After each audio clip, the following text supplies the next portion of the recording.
Bonjour à tous, alors aujourd'hui, vous le voyez, je vous propose le CAPES de maths 2022 avec ici la troisième partie du problème 1, le vrai ou faux. On est sur donc les thèmes suite, proba, arithmétique. Il n'y a rien de très compliqué, donc on démarre tout de suite avec ici les suites. Alors la question 18, donc affirmation, si une suite de nombres réels et décroissantes est minorée par 0, alors elle converge vers 0. Bien ça, c'est tout à fait faux. Il y a un théorème qui existe, théorème de convergence monotone, qui dit que décroissante minorée, je vais quand même le noter, décroissante minorée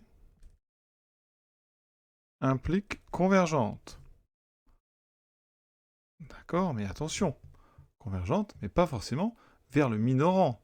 Donc ici, on sait que UN donc, est une suite décroissante. UN est minoré par 0, ça veut dire que UN est supérieur ou égal à 0, quel que soit N appartenant à grand N, d'accord. Pourquoi est-ce qu'on ne peut pas en déduire qu'elle converge vers 0? Parce que tout simplement, eh bien, elle pourrait converger vers un nombre autre que 0. Exemple, alors là je vais vous donner un exemple, une suite qui tendrait vers 0 avec, alors vous regardez par exemple, on prend n'importe quelle suite qui tend vers 0 en étant positif, je peux prendre par exemple exponentielle moins n, et je rajoute ici, par exemple, 1. Voilà. Donc ici, qu'est-ce qu'on a? Effectivement, on a bien une suite décroissante, et la limite de un, comme j'ai rajouté 1, eh bien c'est 1. Mais on a quand même un qui est positive, d'accord? Parce qu'ici, on peut remarquer que comme exponentielle moins n, c'est strictement positif, et bien ici, un est donc strictement donc supérieur à 1, donc c'est supérieur ou égal à 0, d'accord? Donc effectivement, on a bien une suite UN qui est minorée par 0, et pourtant qui ne converge pas vers 1. Alors on pourrait donner d'autres exemples très connus, par exemple UN égale 1 plus 1 sur n. 1 plus 1 sur n, et bien cette suite, elle est bien décroissante, d'accord? Elle est supérieure ou égale à 1, enfin tous les termes sont supérieurs ou égaux à 1, donc elle est bien minorée par 0. Et pourtant, sa limite, vous le savez, c'est 1. Donc voilà deux exemples très simples qui montrent que la propriété 18, eh bien, elle est fausse. Affirmation suivante, donc on prend une suite UN et ses sous-suites, donc des termes pairs U2N et des termes impairs U2N plus 1 convergent. Alors la suite UN converge. Eh bien ça aussi, c'est faux. Donc là, les deux proposition était fausse. Alors pourquoi cette deuxième elle est fausse? Eh bien, je vais vous donner un exemple, tout simplement. Alors il faut trouver une suite UN avec deux sous-suites des pairs et des impairs, ici qui convergent en ayant des limites différentes. Alors vous en connaissez une, très simple, moins 1 puissance n. U2n, c'est les termes moins 1 puissance 2n. Moins 1 puissance 2n, c'est donc moins 1 au carré à la puissance n. Ça fait 1 puissance n, ça fait 1. Alors que les U 2n plus 1, c'est donc des moins 1 puissance 2n plus 1, vous le savez, hein, c'est moins 1 puissance 2n fois moins 1, et ça on vient de dire que ça fait 1, donc ça fait moins 1. Donc effectivement, hein, en fait elles sont constantes, ces deux sous-suites, l'une vaut 1, l'autre vaut toujours moins 1, elles sont donc convergentes, et ça veut dire que ici, eh bien, cette affirmation est fausse, parce que U2n donc converge, U 2n plus 1 converge, mais on sait très bien que UN ne converge pas. Elle a deux sous-suites qui ont deux limites différentes. UN ne converge pas. UN n'a tout simplement pas de limite. Ici, pour que ça marche, cette propriété, il faudrait que U2n et U2n plus 1 convergent vers une même limite. Dans ces cas-là, alors UN convergerait. Mais si ce n'est pas la même limite, eh bien, dans ce cas-là, la propriété est fausse. Maintenant, on attaque les probabilités. Donc, un élève répond au hasard aux 5 questions d'un vrai ou faux. Alors, ça veut dire qu'ici, donc, à chaque question, il a une chance sur deux d'avoir la bonne réponse. On répond évidemment au hasard, donc chaque réponse est indépendante des réponses précédentes.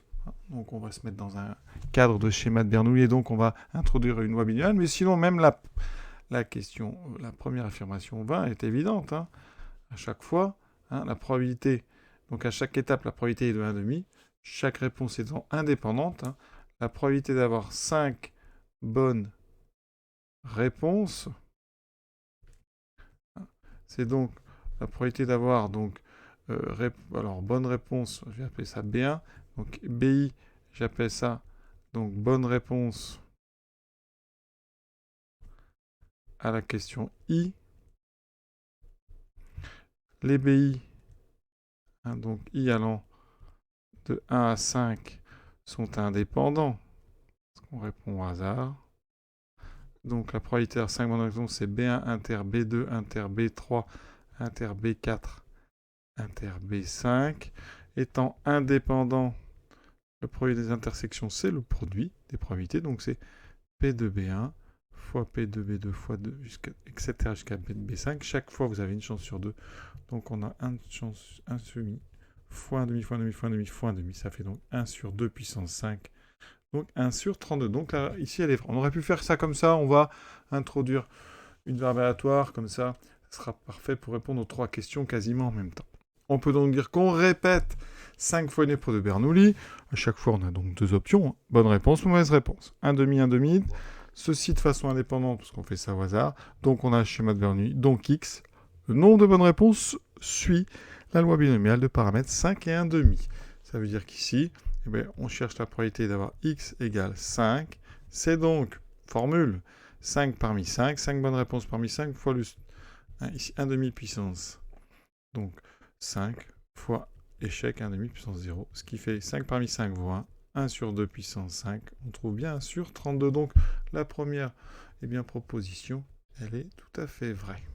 Deuxième proposition, probabilité qu'il y ait exactement 3 bonnes réponses. Alors, donc P de X égale 3.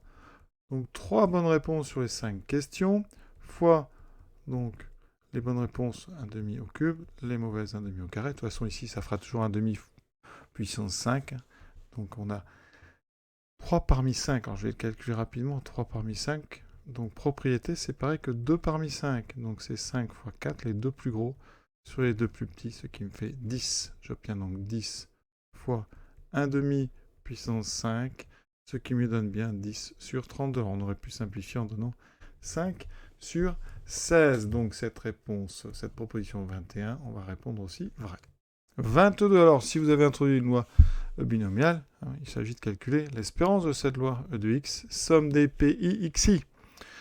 C'est-à-dire ici, c'est une loi binomiale, ni fois n fois p, pas ni, n fois p. Donc ici, n, on a fait 5 fois 1 demi. 5 demi, ça fait 2,5. Donc, eh bien, ce qu'on nous proposait, donc les 3 ici propositions sont vraies. Alors on aurait pu faire ça autrement, hein, en disant qu'à chaque réponse, on va créer une loi xi qui sera égale à donc 1 si la réponse est bonne et 0 si la réponse est mauvaise. D'accord? Ça veut dire qu'ici, tout simplement, le nombre total grand X, c'est x1 plus x2. On a en fait 5 variables aléatoires qui suivent toutes une loi de Bernoulli. Donc ici, l'espérance de x. Les 5 variables, eh bien, on a une propriété. L'espérance d'une somme, c'est la somme des espérances. Jusqu'à 5, pardon. Donc ici, j'ai donc E de x1 plus E de x2 jusqu'à E de x5 à chaque fois. Elles suivent toute la même loi de Bernoulli, donc probabilité P, c'est-à-dire 1 demi, plus 1 demi, plus 1 demi, plus 1 demi, ce qui fait 5 demi, donc 2,5. On aurait pu faire ça comme ça, évidemment. Je crois que c'est beaucoup plus pratique d'introduire une loi binomiale. Alors maintenant, on attaque l'arithmétique avec la question 23, une proposition qui paraît tout de suite fausse. AB divise C, alors AB divise C. C'est tout à fait faux. Pourquoi? Il suffit de prendre A égale n'importe quel nombre, je vais prendre 6. On prend un nombre, donc, et on va prendre C égale aussi à 6. D'accord? Donc il faut prendre un nombre B qui divise 6. Donc je prends B, par exemple, égal à 2. On a bien, donc ici, A qui divise C. On a bien B, donc 2 qui divise 6.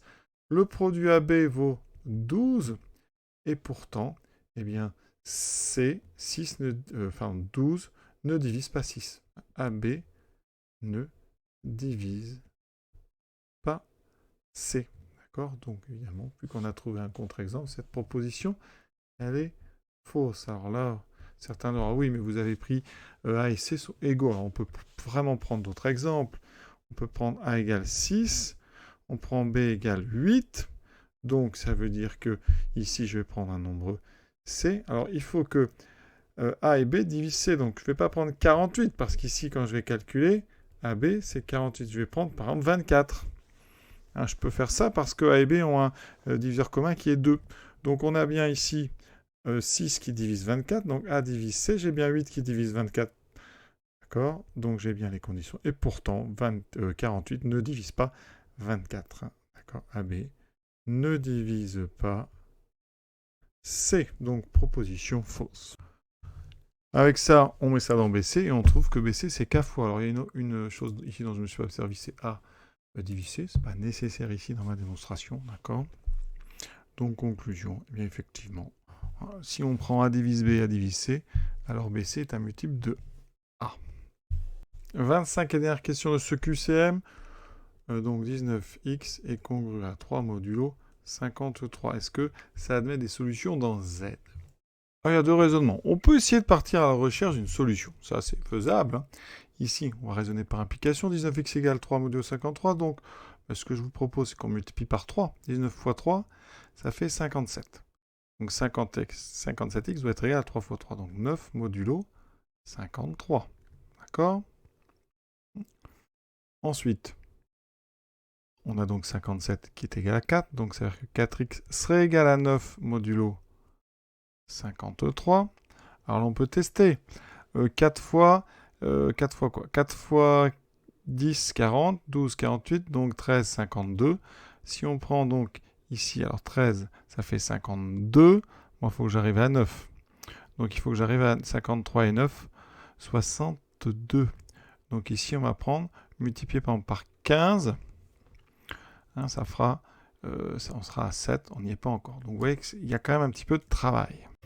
Alors là, il y a deux méthodes à proposer. Ceux qui vont partir à la recherche de solutions. Alors sans calculatrice, on n'a pas trop le choix, il va falloir multiplier. Hein, si on a une égalité modulo 53, on peut multiplier des deux côtés. Et en gardant le 53, ça veut dire qu'ici, ça me fait 57, je fais x3, égale à 9 modulo 53. Pourquoi je mets 57? Parce qu'on est tout près de 53. 57, ça fait 4. Donc ça fait 4x est congru à 9 modulo 53. Alors ça ne va pas ici. Hein. Donc on va continuer. Il faudrait réussir à se débarrasser de ce 4. Alors ici, il faut... Alors 54, est-ce que c'est un multiple de 4? Le multiple de 4, c'est 52. 52, c'est 4 fois 13. D'accord? Donc ici, on va multiplier ça par 13. Donc 13 des deux côtés, ça fera 52x égale donc 13 fois 9. Or, 13 fois 9, j'ai donc 90 et 27, 117. 117, alors on est modulo 53. 53, ça fait 106 plus, donc ici, 11. Donc 52x égale 11 modulo 53. Or, 52, c'est moins 1 modulo 53. Donc ici, j'obtiens moins x est congru à 11 modulo 53. Donc x est congru à moins 11 modulo 53. Donc s'il y a une solution, seul possible, c'est moins. C'est un raisonnement par implication. Donc ça ne veut pas dire que moins c'est une solution. Donc on fait ce qu'on appelle donc, la vérification la réciproque. On va donc calculer, vérifier en fait que moins est solution. Donc je calcule 19 fois moins 11. Alors 19 fois 11, ça fait 190 et 19, 209. Or 209, alors on va 4 fois 53. Donc 4 fois 53, ça fait 212. Donc c'est 212 moins 3. D'accord? Donc 19 fois moins 11, c'est donc moins 4 fois 53 plus 3. Conclusion, 19x est donc congru. Alors ici, 53 multiple 53, ça fait 0. Donc il reste congru à 3 modulo 53. Donc effectivement, hein. Donc conclusion, effectivement, la solution, c'est donc 11 modulo, enfin moins 11 modulo 53. Donc, des solutions dans Z, il y en a plein. Hein, les solutions, c'est donc moins 11, plus, donc ici, 53K avec K appartenant à Z. Donc, la plus simple, c'est moins 11. Vous avez après, donc, 53 moins 11, donc c'est-à-dire 42, etc. Il y en a une infinité. Donc, effectivement, cette équation admet des solutions. Donc ici, réponse, donc c'est vrai. Alors il y a une autre méthode qui utilise le théorème de Bezout. Et pour ça, On traduit 19x égale 3 modulo 53, on le traduit en... C'est équivalent à dire qu'il existe donc K relatif tel que 19x s'écrit 3 plus 53 fois K. Ça veut dire qu'il existe K appartenant à Z tel que 19x moins 53, K est donc égal à 3. Alors maintenant, l'équation. Donc ici, d'après le théorème de Bezout. D'après le théorème de Bezout. Comme 19 et 53 sont premiers entre eux, eh bien, il existe un couple U et V donc de relatifs, donc appartenant à Z2, tel que, donc ici, 19 fois U plus 53 fois V est égal à 1. D'accord? Ici, nous, il faut que c'est une combinaison qui donne 3, donc on multiplie par 3. Donc 19 fois 3U plus 53 fois 3V est égal à 3. J'ai tout multiplié par 3 et j'ai rentré le 3 directement ici. Donc après, on met des petites parenthèses. D'accord? Donc, ça veut dire qu'en posant x égale 3u et k égale moins 3v, on obtient donc 19x moins, parce que là j'ai mis un moins, donc 53k qui est bien égal à 3. Donc effectivement, on vient de trouver une solution d'après l'équivalence. Donc 3 fois ce nombre u est solution